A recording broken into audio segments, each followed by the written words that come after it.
Olá, pessoal, sejam muito bem-vindos ao Jornada da Calma. Eu sou Helena Galante, mas essa não é a minha mensagem de boas-vindas oficial ainda da gravação do programa. Queria compartilhar com vocês que o episódio de hoje é com a Marcela Ceribelli, do Bom Dia Óbvios. Uma conversa maravilhosa que eu saí muito inspirada, mas foi gravada antes de toda essa situação de quarentena em função do novo coronavírus que a gente está vivendo. Então, para vocês não estranharem, porque não falamos desse assunto, ainda era um outro momento. Eu gostaria de compartilhar com vocês esse papo, porque eu realmente achei muito gostoso e eu acho muito válido a gente pensar em todas as coisas que compõem a nossa vida, que são tão complexas, mas fazem parte da gente e a gente pode falar sobre elas. E a Marcela é uma pessoa muito aberta e disposta a falar, então por isso que eu acho que esse é um bom momento para a gente ouvir essa conversa. Se vocês estiverem sentindo vontade de compartilhar o que estão sentindo, eu tenho sentido bastante vontade de compartilhar o que eu estou sentindo, vão lá no meu Instagram para a gente conversar um pouquinho sobre como tá esse período e como essa conversa com a Marcela reverberou aí com vocês, tá bom? Obrigada pela companhia e desfrutem. Agora sim, venham boas-vindas oficial. Um beijo!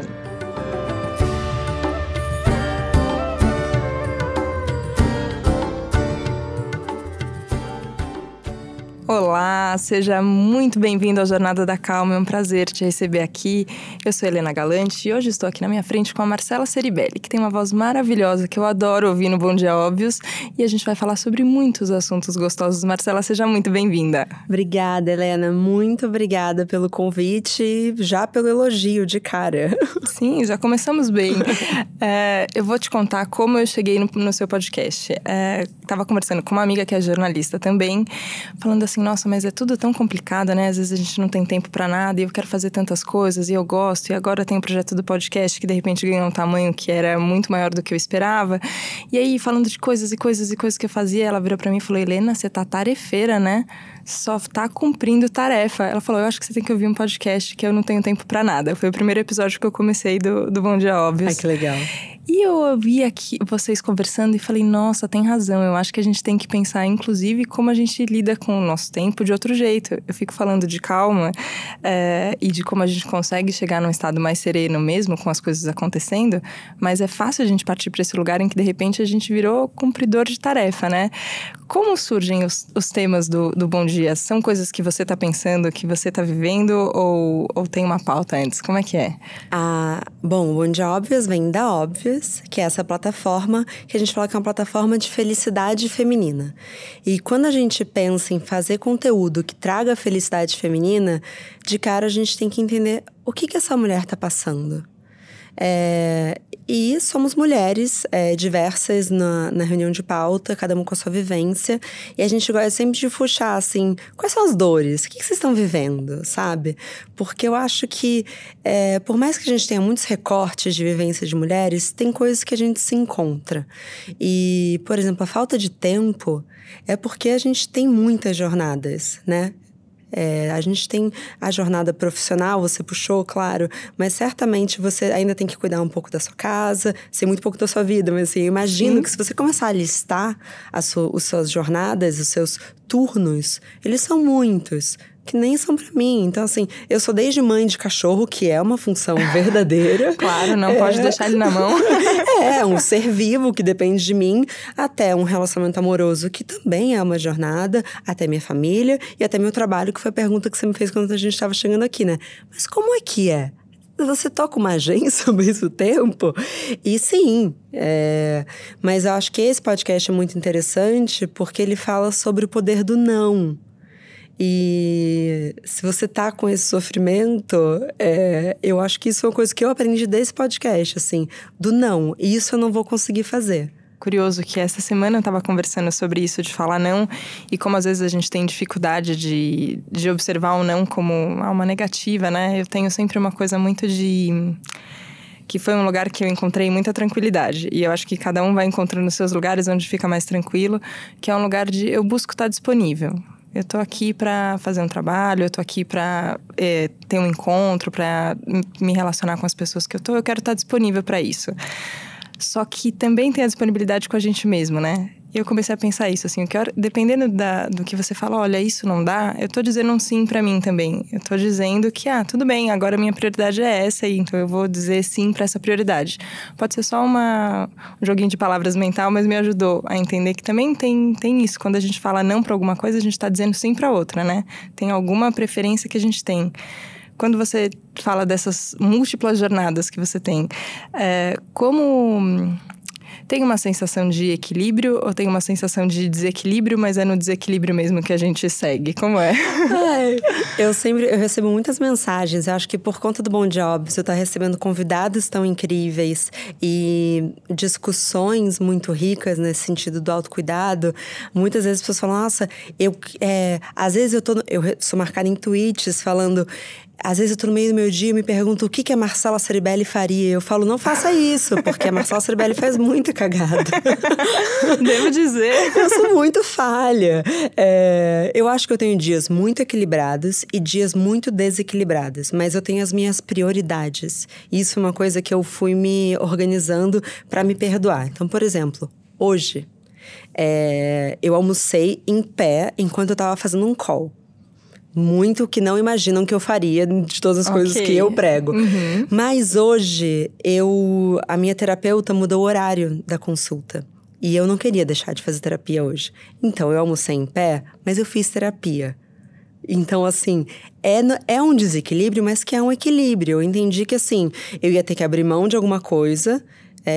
Não tô dizendo que é o correto almoçar em pé, mas é correto fazer terapia, porque nessa loucura você tirar 50 minutos pra falar de você, com uma pessoa te escutando e você colocar pra fora, eu sou uma outra pessoa, pra mim foi muito mais importante estar aqui agora, tendo ouvido a Cristina, do que tendo comido durante 1 hora numa refeição direito. Então, eu acho que é um pouco isso. São essas pequenas escolhas que eu vou fazendo. É um equilíbrio no desequilíbrio, vamos dizer assim.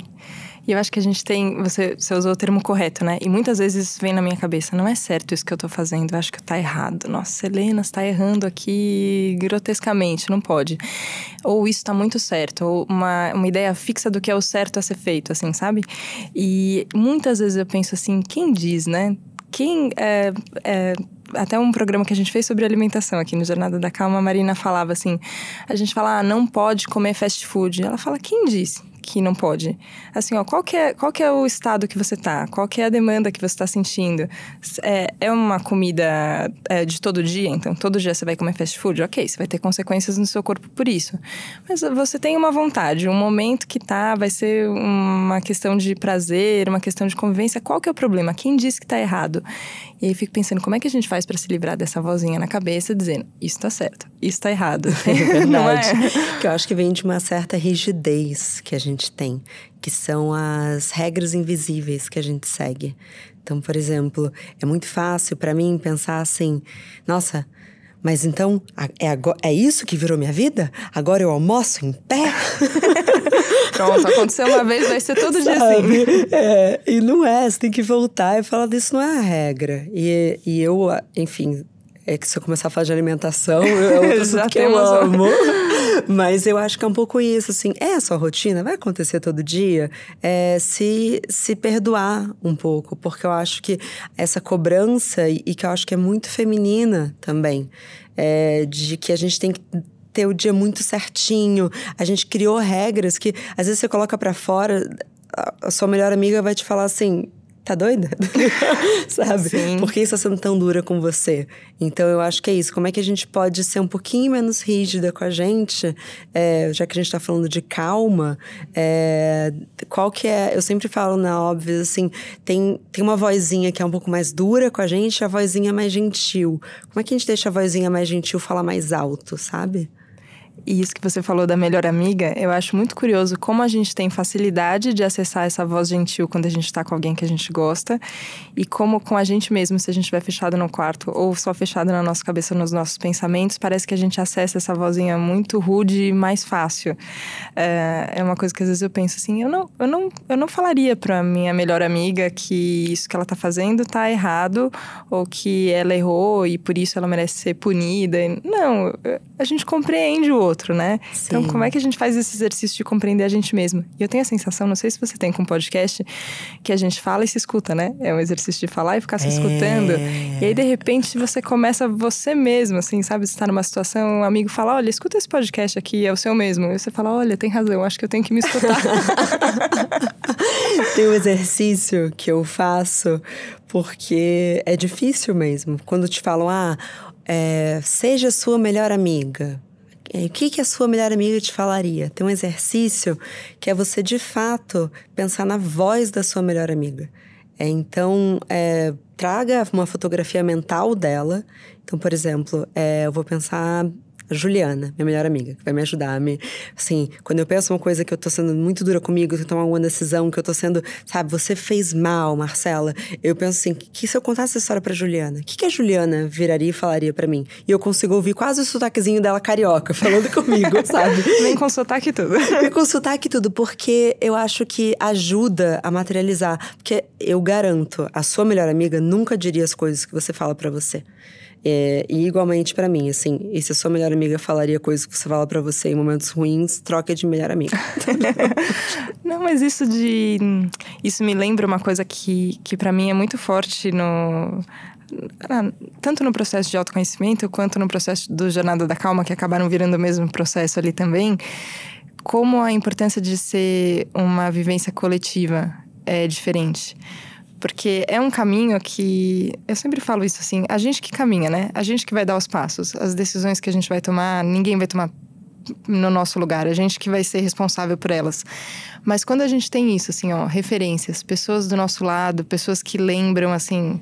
Eu sempre falo isso, tem horas que a gente enlouquece e a gente precisa de alguém te lembrando, falando, você não é louca, peraí que você só entrou agora num caminho mental, num fluxo de pensamentos que pode te levar muito longe para um caminho que talvez você não queira. Mas parece que essa convivência aproxima a gente de quem a gente é. Você tem essa sensação de uma vontade de se cercar de pessoas que te ajudam no caminho? Eu sou 100% crente na teoria de que a gente é a soma da média das 5 pessoas que a gente mais convive. Então, eu não tenho a menor dúvida. E eu acho que, assim, também é perigoso você cair num lugar de também estar só com pessoas que são muito permissivas. Então, às vezes é perigoso que você se cerca daquilo que você quer ouvir, não daquilo que você precisa ouvir. Mas, ao mesmo tempo, eu acho que você tem que estar próximo de pessoas que estão numa mesma jornada. Então, por exemplo, eu lembro... Isso já faz uns anos, na verdade. Acho que ia fazer uns 3 anos. Ou mais. Enfim. Que eu coloquei uma meta que eu não queria mais falar dos outros. Eu sentia que quando eu chegava, por exemplo, num restaurante, sabe, em ambientes sociais, quando eu via, eu tava falando de outras pessoas. Eu queria falar menos de pessoas e mais de coisas. Infelizmente, eu acho que é um hábito quase social, assim, né? E não tô falando só de falar mal, mas sabe falar da vida dos outros? Foi uma coisa que... E como eu coloquei como um exercício da minha vida, hoje eu vejo muito fácil pessoas que falam muito da vida dos outros. E é uma coisa que me incomoda muito. Então, eu sei rapidamente identificar que essa não é uma pessoa que eu quero conviver. Então, acho que é legal identificar o que você não quer ou não quer da sua vida, porque fica mais fácil de diagnosticar. Não usando o termo tóxico, porque eu acho que virou um grande meme, mas você sabe o que te faz mal. E quando eu tô o tempo todo falando dos outros, não me faz bem. Quero falar de coisas. Faz sentido? Faz muito sentido. E essa ideia de exercício, pra mim, funciona muito, assim. A gente se propõe a uma coisa, né? Olha, agora eu não quero... O Daniel Barros, psiquiatra, que uma vez eu conversei, ele falou, agora eu não vou mais gritar com os meus filhos. Eu não vou. Eu decidi que eu não subo a voz, não importa o que aconteça. O mundo pode cair, mas eu me proponho a isso. Falar, tem horas que eu não consigo, tem horas que eu falo e percebo que eu falho, só que só de eu me propor a isso, eu já fico mais consciente.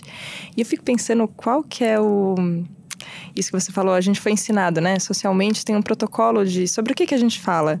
A gente fala sobre o trabalho, né? Se perguntar como é que estão as coisas. A gente fala sobre as pessoas que a gente conhece em comum. Ah, você viu fulana? Nossa, aconteceu isso.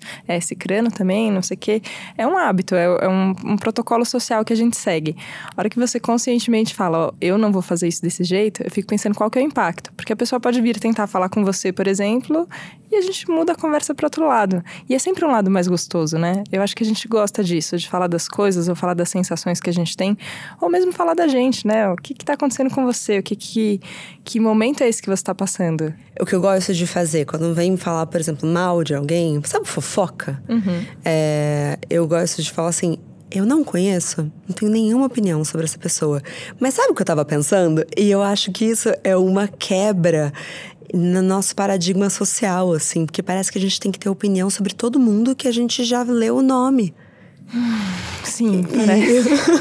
É muito cansativo, é exaustivo. Sim, eu não conheço. Então, eu já dei oi e tchau pra ela, não sei do que você tá falando. Mas me fala como é que estão as coisas na sua casa. Porque eu acho que a gente usa a vida dos outros de cortina pra se esconder. É muito mais fácil falar do término da influencer do que falar de uma dificuldade de relacionamento que eu tô tendo. Então, eu acho que quando a gente fala menos dos outros e mais de quem tá ali presente, é uma relação mais verdadeira. E a gente foge de falar da gente, ou foi ensinado e acha que tem um problema. E no fim, é a única coisa que sossega o nosso coração, né? Eu fico pensando isso, assim, que o Jornada da Calma, a gente tá falando de projetos das pessoas, mas tá falando das pessoas, né? Assim, de qual é o momento que você tá vivendo, o que você tá vivendo. E no final eu tenho a sensação que sossega a gente só porque são duas pessoas se encontrando. E não importa, talvez isso. Talvez num dia mais desequilibrado a gente vai falar sobre como tudo tá caótico e agora o que eu vou fazer com o meu tempo. E talvez num dia mais equilibrado a gente vai falar, nossa, como tantas coisas bonitas aconteceram, eu encontrei tantas pessoas, tive tantas conversas. E não importa, não é exatamente também não é isso, não é a qualidade da coisa. Senão parece que só se a gente estiver viajando, ganhando dinheiro, fazendo o check da lista que a gente acha que a gente tem que fazer, aí a gente vai ter coisas boas pra falar. Você fala, não, as conversas são legais também, mesmo quando a gente tá falando, talvez, da dificuldade que a gente tá tendo também, né? Eu tinha uma dor que era no início do podcast até, que eu falei, mas eu vou falar de mim? O que eu tenho pra falar de mim? E eu fui vendo que quanto mais eu ia falando de mim ali, das minhas dores dentro até de um privilégio, né? As pessoas iam gostando mais de mim. Porque eu acho que é muito importante as pessoas se identificarem. Então, eu acho que assim, mesmo que não tenha algo de extraordinário passando na sua vida, o ordinário, ele é muito identificável. Então, não tem problema. Alguém que está ouvindo agora, nesse instante, está se identificando com o que a gente está falando. E isso já ajuda as pessoas, porque a gente fica tão solitário nesse mundo que quando a gente escuta uma vozinha no fone de ouvido que também passou por algo que você passou, você fala, nossa, pronto, eu não tô sozinha. Mas isso tem uma coisa que eu admirei muito depois que eu comecei a ouvir. A gente começa a maratonar, né? Quando a gente gosta de um podcast, começa a ouvir um na sequência do outro. Que a gente... Eu não gosto de culpar só a internet e redes sociais, porque eu acho que não tem a ver com isso, mas tem a ver com uma tendência nossa. A gente forma uma imagem da gente mesmo e cristaliza. Então, agora eu sou assim. E aí tem uma imagem que limita a gente. Aí no podcast que você fala sobre atividade física, chapadinhas de endorfina, que tem até um filtro maravilhoso, no Instagram, você fala assim, eu pareço cool, mas eu sou fitness também. Como se uma coisa não pudesse ficar junto com a outra. E eu achei aquilo tão libertador de falar assim, quer saber, gente? Tudo bem, tem uma imagem aqui e a gente vai usar a imagem para se comunicar com as pessoas. Eu acho que eu entendi muito isso, que a nossa presença é para os outros também. Muito. Que a gente tá aqui para acender luzinhas na cabeça de todo mundo, que seja para isso. Então eu vou usar a minha imagem mesmo, ok, é ela que eu tenho, é com ela que eu tô trabalhando. Só que talvez o que você tá pensando também, ou o que eu tô pensando mesmo da minha imagem, não significa que não possa ter 1 milhão de variedades. Eu achei muito libertador ouvindo. Pra falar já foi mais natural. Tinha essa dor no começo de eu não vou falar de mim, mas quando chegou nessa fase, por exemplo, do podcast, já tava mais fácil. Falar, tudo que você pensa, talvez tenha uma outra coisa aqui que você não saiba, que você precisa saber.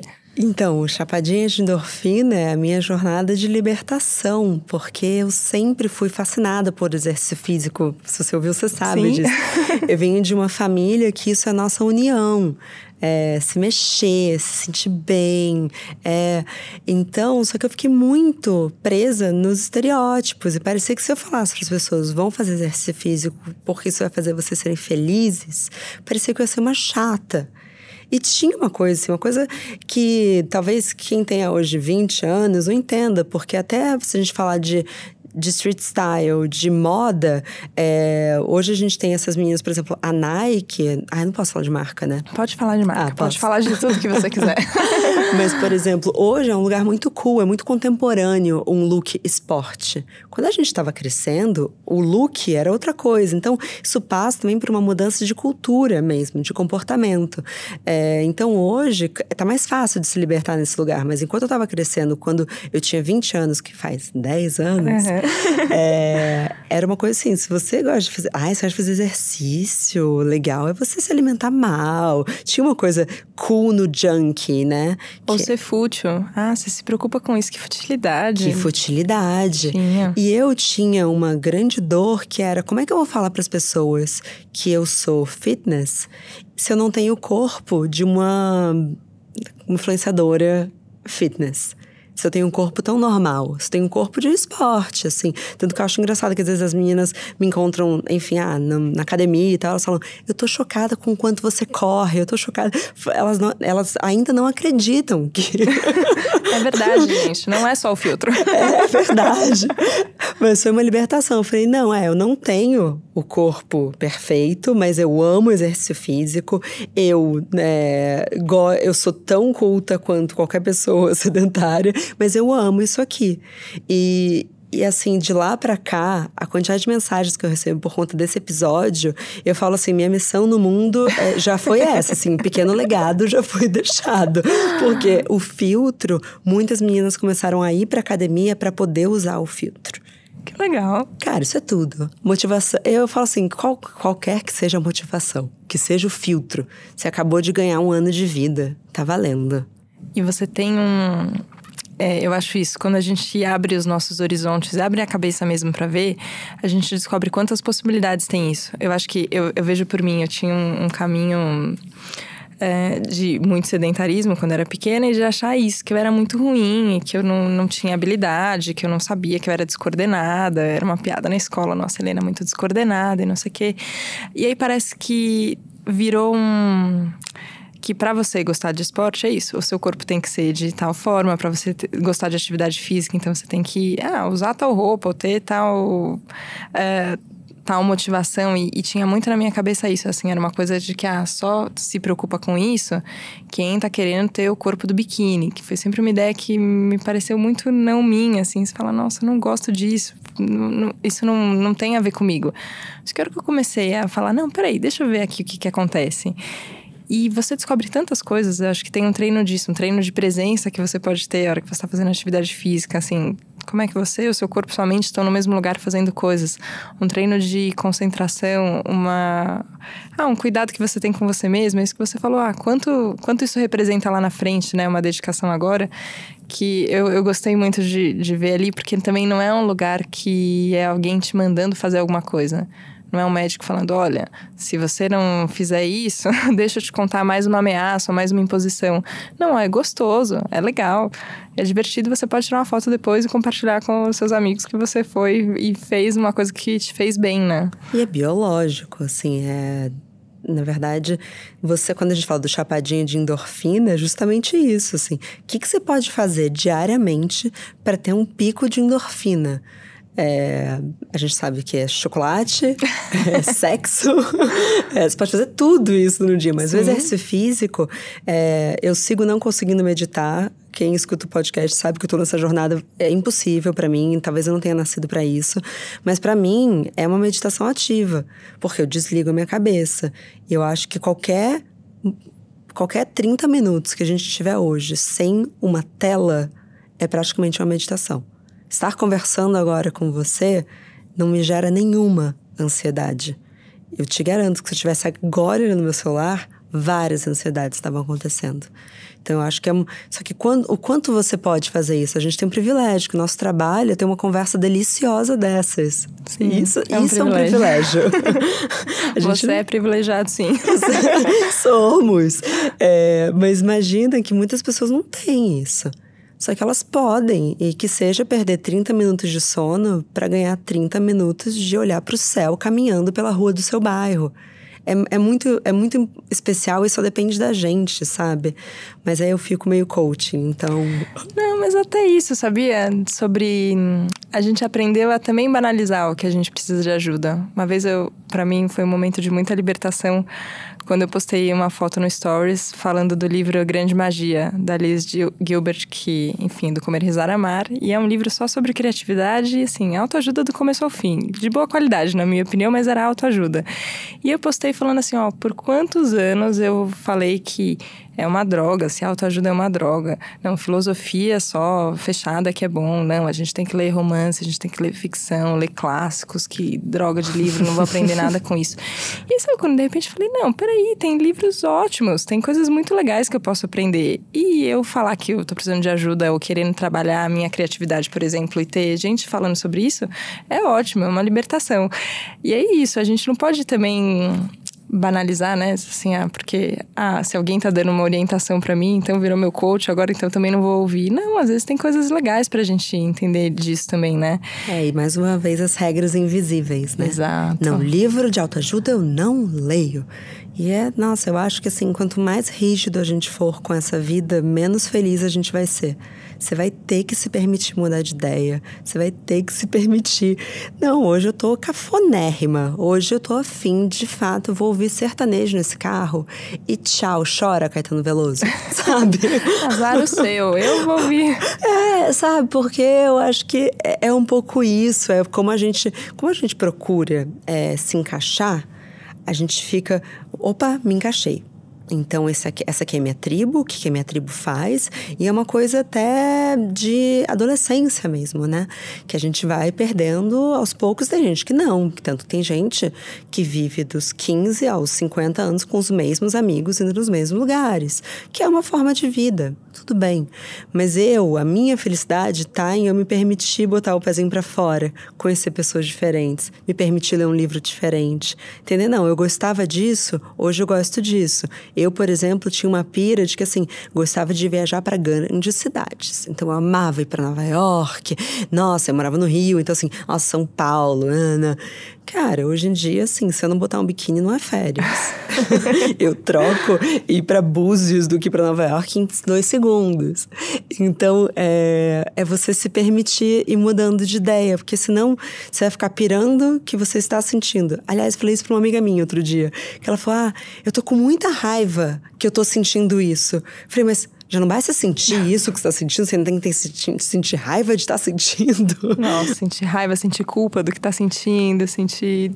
Tudo entra na bola de neve, né? Só sente.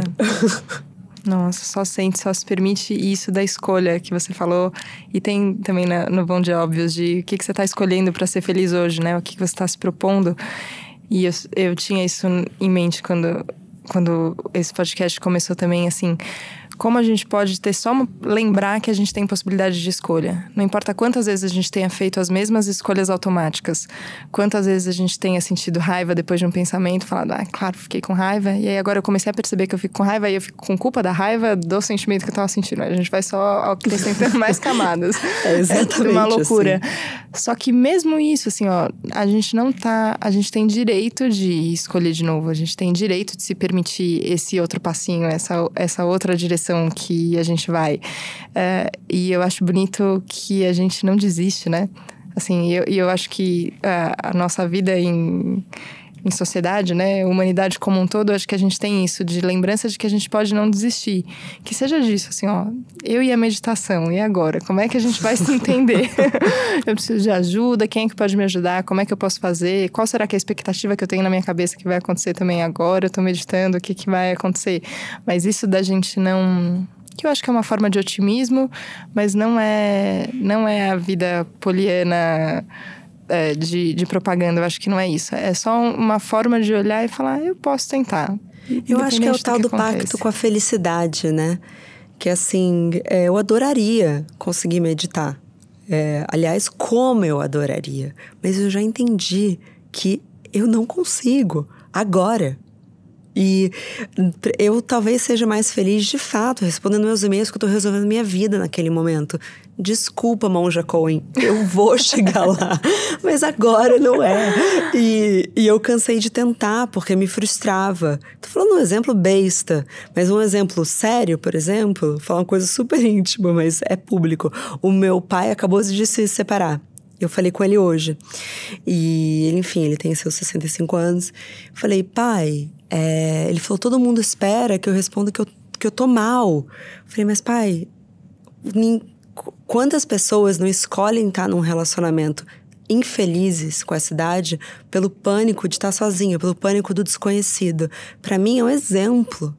É um exemplo você escolher ser feliz com essa idade. Então vai ser feliz, sabe? Então é isso, é a rigidez. Então, um homem de 65 anos deve estar casado. Então, sabe? Sim. Mas isso, eu acho que vale pro exemplo do seu pai, vale pro exemplo da Monja Coen também. Eu tive a oportunidade de conversar com ela para uma matéria sobre meditação. Ai, nossa, acabou comigo.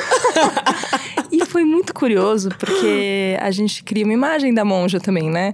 E, inclusive, que ela tem uma expectativa sobre mim, que eu seja uma pessoa calma, afinal, tô aqui fazendo Jornada da Calma, ou que eu seja uma pessoa que medite, não sei o quê.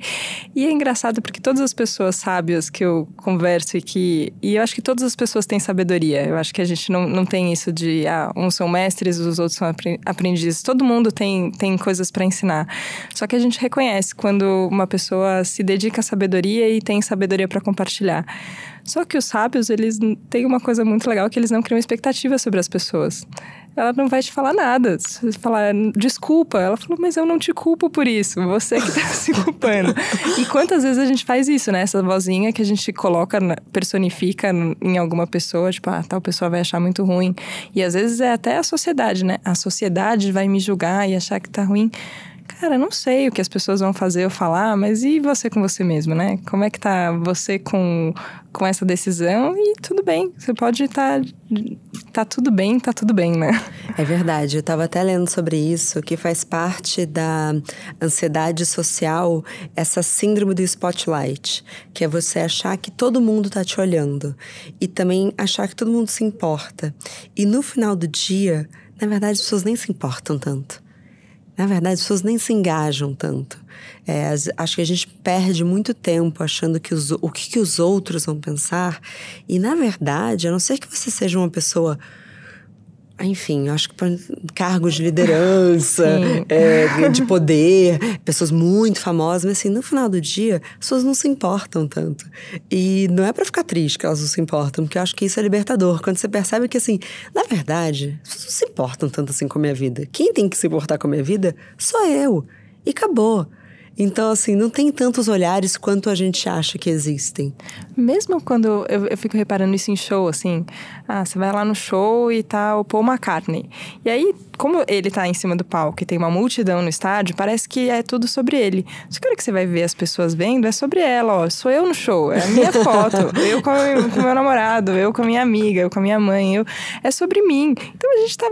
pouco meio que médio prestando atenção no Paul McCartney também. Você tá falando de você. Então, Sim. Isso eu acho que tem uma liberdade nisso. Eu acho que tem um aprendizado que a gente pode também sair do nosso próprio umbigo, né? E falar, não, peraí, também não preciso valorizar tanto, né? Só porque eu tô vivendo essa história não quer dizer que ela é a história mais importante do mundo. É só mais uma história que tá acontecendo, né? Eu acho que é exatamente isso. Agora, você acha que se o Paul McCartney, que tá lá em cima, se ele se preocupasse tanto quanto as pessoas se preocupam com o que os outros vão pensar, ele teria capacidade de estar ali em cima? Jamais. Eu acho que o segredo dessa vida pública e, enfim, de plateia é não pensar nessa plateia. Então, mesmo que você tenha uma microplateia na sua vida, talvez você tenha que silenciar elas e lembrar que, na verdade, elas estão fazendo selfie no seu show. Então... E se elas se permitirem, que seja para se conectar. Que eu acho que é um pouco o que esse formato de podcast, que eu acho maravilhoso, que a gente estava falando antes, né? A rádio, na hora que você quer, o Netflix do rádio, né? Eu achei ótimo isso. Qual é a possibilidade de só se conectar no lugar em que você aceita? Eu recebo mensagens dos ouvintes e falo, nossa, eles são tão generosos. Eles aceitam os meus medos, as minhas inseguranças, o meu encantamento com os entrevistados. Eles aceitam tudo e eles estão junto e compartilham comigo também. É um lugar de igualdade que eu acho que pra gente é o mais salvador, assim, a hora que a gente pensa que estamos todo mundo no mesmo barco, todo mundo lidando com as suas questões e que a gente pode mais se ajudar do que ficar olhando pra todo mundo como se fossem esses olhos julgadores só, né? É verdade. E isso foi algo que eu não esperava com o podcast. Que as pessoas iam ser tão generosas comigo. Isso inclusive, acho que foi um shift de vida desses últimos meses, assim. Eu nunca achei que eu ia ter tantas pessoas sendo tão gentis comigo. E que eu ia poder mudar, nem que fosse, enfim, 1% da vida delas, assim. É muito, muito, muito especial. Mas muda mesmo. Queria agradecer pelo seu trabalho, pela sua disponibilidade para conversar com as pessoas e trocar num lugar tão sincero. E de estar aqui também conversando com a gente no Jornada da Calma. Marcela, foi um prazer. Obrigada. Eu amei essa conversa. Eu amei. Muito obrigada, Helena. Parabéns para você também. Eu me senti super à vontade. Foi bem legal. Obrigada. Que delícia. Obrigada. Obrigada por estar aqui. Obrigada a você que estava acompanhando a gente aqui no Jornada da Calma, onde não tem palco nem plateia, gente. Estamos todo mundo aqui no mesmo chão, na pista geral, e a gente vai seguindo junto, lembrando sempre que a gente pode escolher. Se você escolheu hoje aqui, segunda-feira de manhã, dar o play numa decisão um pouco mais calma, uma vida um pouco mais calma, um pouco mais serena, mesmo no meio do caos. Então que a gente possa lembrar dessa decisão todo dia. E se ficar difícil, segunda-feira tem mais e a gente se ajuda aqui de novo, combinado? Obrigada, um beijo, tchau, tchau.